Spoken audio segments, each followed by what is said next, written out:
আসসালামু আলাইকুম। আজকে আমরা ময়মনসিংহ বোর্ড 22 একটি প্রশ্ন সলভ করব। সর্বপ্রথম দেওয়া আছে এ একটা বস্তু একটা আদি বেগে চলছে, বি একটা বস্তু বিপরীত দিক থেকে আসতেছে। তো প্রথম বস্তু এ বস্তুর ক্ষেত্রে আমাদের দেওয়া আছে আদি বেগ u1 25 ms ইনভার্স 1, আর এ বস্তুর ভর m1 8 গ্রাম। আমরা জানি গ্রাম থেকে কেজিতে নিতে হলে 1000 দ্বারা ভাগ করা লাগে, এত কেজি, বা আমরা লিখতে পারি 8 × 10⁻³ কেজি। এরপরে সেম প্রসেসে V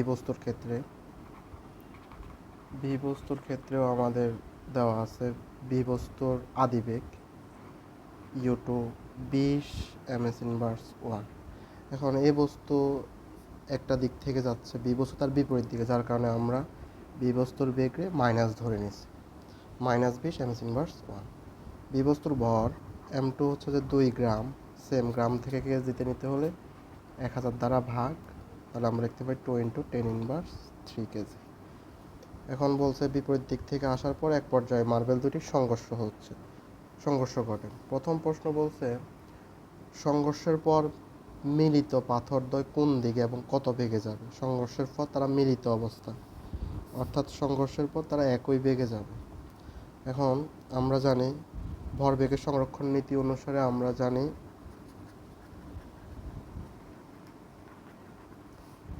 m1 u1 plus m2 u2 সমান m1 b1 plus m2 v2। মানে আদি ভরবেগ, দুইটা বস্তুর আদি ভরবেগ এবং দুইটা বস্তুর শেষ ভরবেগ সমান হবে। এটা হচ্ছে ভরবেগের সংরক্ষণ নীতি।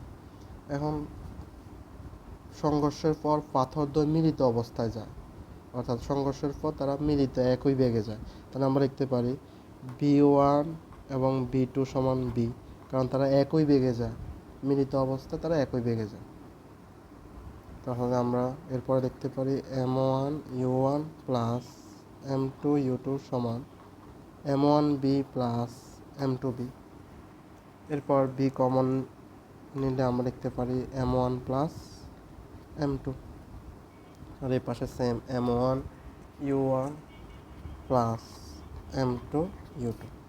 তাহলে মিলিত বেগ b সমান সমান m1 u1 plus m2 u2 by, এটা গুণে আছে পক্ষান্তর করলে ভাগ, m1 প্লাস m2।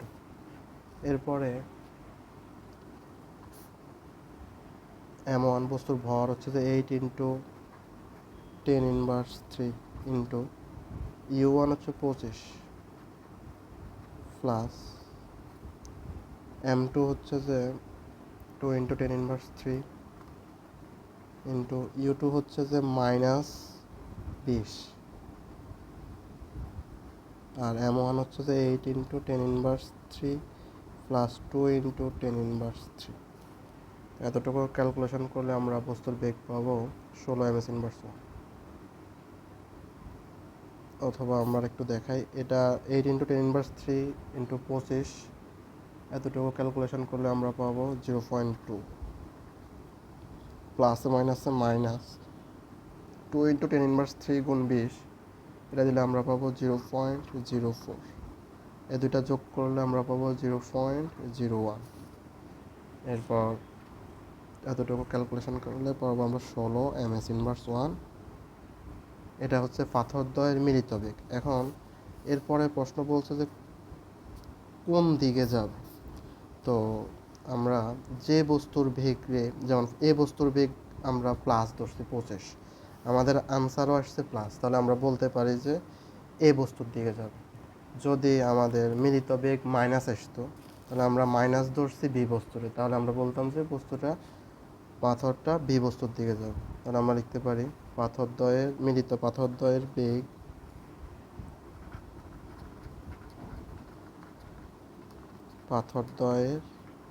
বেগ 16, যা ধনাত্মক। সুতরাং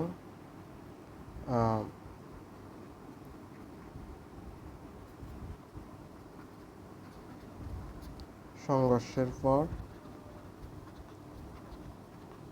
এ বস্তুর দিকে যাবে।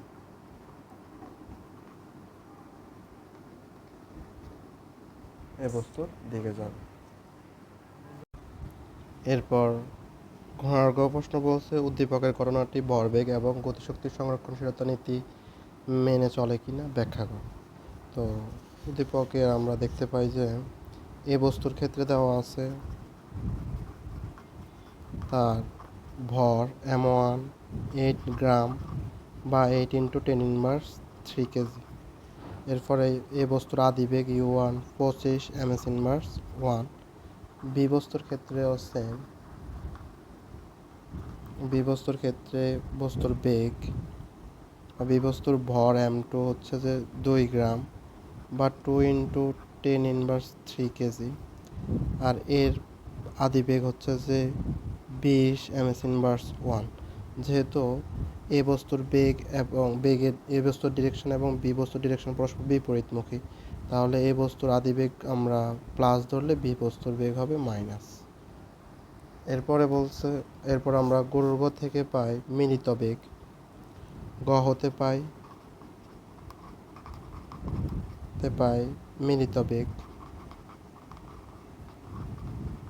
b1 সমান b2 সমান b সমান 16 ms⁻1। অর্থাৎ প্রথম বস্তুরও শেষ বেগ 16, দ্বিতীয় বস্তুরও বেগ 16, কারণ তারা মিলিত অবস্থায় একই বেগে গেছে। এর পরবর্তী প্রশ্ন বলছে উদ্দীপকের এই ঘটনাটি ভরবেগ এবং গতিশক্তির সংরক্ষণশীলতা নীতি মানে কিনা। তাহলে আমরা সংঘর্ষের পূর্বের ভরবেগ এবং সংঘর্ষের পরের ভরবেগ যদি সমান হয় তাহলে আমরা বলবো ভরবেগের সমষ্টি মেনে চলে। তাহলে সংঘর্ষের পূর্বে ভরবেগের সমষ্টি হবে m1 u1 plus m2 u2। তাহলে বস্তুর m1 হচ্ছে যে 8 × 10⁻³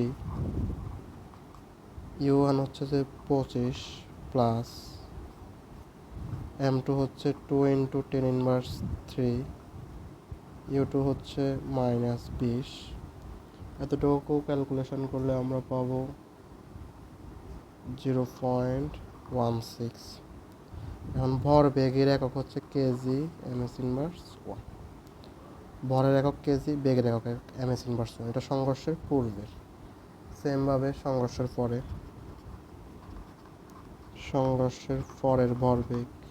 পরের ভরবেগের সমষ্টি আমরা জানি m1 b1 plus m2 b2। তাহলে m1 b1 মানে b আর b2 মানেও b, তারা মিলিত বেগ একই বেগে গেছে। তাহলে m1b প্লাস m2b। তাহলে আমরা b কমন নিয়ে লিখতে পারি m1 প্লাস m2। মিলিত বেগ হচ্ছে যে 16, আমরা গরুর গ থেকে পাই। m1 এর মান হচ্ছে 8 × 10⁻³ প্লাস m2 হচ্ছে 2 × 10⁻³। এতটুকু ক্যালকুলেশন করলে আমরা পাবো সেম 0.16 কেজি ms⁻1। এখন আমরা বলতে পারি সংঘর্ষের পূর্বের ভরবেগ এবং সংঘর্ষের পরের ভরবেগের সমষ্টি সমান। সুতরাং উদ্দীপকের ঘটনাটি ভরবেগের সংরক্ষণ সূত্র সমর্থন করে। তাহলে আমরা দেখতে পারি আদি ভরবেগ সমান শেষ ভরবেগ, সুতরাং এটি ভরবেগের সংরক্ষণ নীতিকে সমর্থন করে। সুতরাং ভরবেগের সংরক্ষণ নীতি সমর্থন করে। এতটুকু দেখানো হয়েছে। এর পরবর্তীতে আমাদেরকে আবার বলছে প্রশ্ন ভরবেগের সংরক্ষণ নীতি মেনে চলে কিনা আমরা দেখাইছি। এখন বলছে গতিশক্তির সংরক্ষণ। এরপরে বলছেন গতিশক্তির সংরক্ষণশীলতা নীতি মেনে চলে কিনা আমরা দেখুন। তো আদি গতিশক্তি সংঘর্ষের পূর্বের গতিশক্তি এবং সংঘর্ষের পরের গতিশক্তি যদি সমান হয় তাহলে গতিশক্তির সংরক্ষণশীলতা নীতিও মেনে চলে। এখন আমরা সংঘর্ষের পূর্বের গতিশক্তি বের করব। তো সংঘর্ষের পূর্বের গতিশক্তির ক্ষেত্রে আমরা জানি সংঘর্ষের পূর্বের গতিশক্তি তো গতিশক্তির ফর্মুলা জানি আমরা হাফ এম বি স্কোয়ার। যেহেতু সংঘর্ষের পূর্বে দুইটা বস্তু, তাহলে হবে প্রথম বস্তুর ক্ষেত্রে হবে হাফ এম ওয়ান, প্রথম বস্তুর বেগ হচ্ছে u one square, plus half দ্বিতীয় বস্তুর ভর m two u two square. তো আমরা হাফ এম ওয়ানের মান আমরা জানি 8 × 10⁻³ ইন্টু ইউ ওয়ানের মান হচ্ছে 25 স্কোয়ার, প্লাস হাফ এম টুর মান হচ্ছে 2 × 10⁻³ ইন্টু ইউ টুর মান হচ্ছে যে -20 স্কোয়ার। তো এতটুকু ক্যালকুলেশন করলে আমরা পাবো 2.9 শক্তির একক জুল। সেম প্রসেসে আমরা সংঘর্ষের পরের গতিশক্তি বের করব। তো সংঘর্ষের পরের গতিশক্তি, সংঘর্ষের পরের গতিশক্তি half m one v one square plus half m two v two square. এখন আমরা জানি গ হতে পাই তারা মিলিত বেগ একই বেগে গেছে, অর্থাৎ বি ওয়ান বি টু সমান বি। তাহলে আমরা লিখতে পারি half m one v one সমান v whole square plus half m two v two সমান বি হোল স্কোয়ার।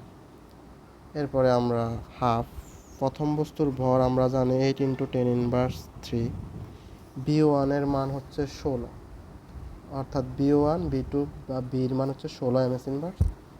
তাহলে আমরা এতটুকুতে লিখতে পারি 16 স্কোয়ার প্লাস হাফ এম টুর মান হচ্ছে 2 × 10⁻³ ইন্টু বি টু বা বি এর মান হচ্ছে 16 স্কোয়ার। এতটুকু ক্যালকুলেশন করলে আমরা পাবো 1.28 জুল। তাহলে আদি গতিশক্তি অর্থাৎ সংঘর্ষের পূর্বের গতিশক্তি এবং সংঘর্ষের পরের গতিশক্তি সমান নয়, সুতরাং এটি গতিশক্তি সংরক্ষণ নীতি মেনে চলে না। তাহলে আমরা লিখতে পারি আদি গতিশক্তি বা সংঘর্ষের পূর্বের গতিশক্তি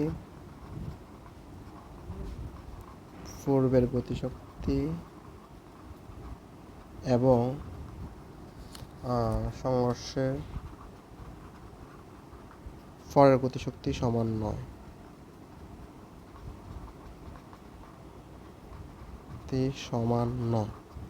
সুতরাং এটি গতিশক্তির সংরক্ষণ নীতি মেনে চলে না।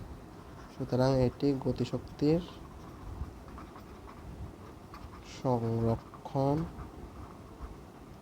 নীতি মেনে চলে না। ধন্যবাদ সবাইকে।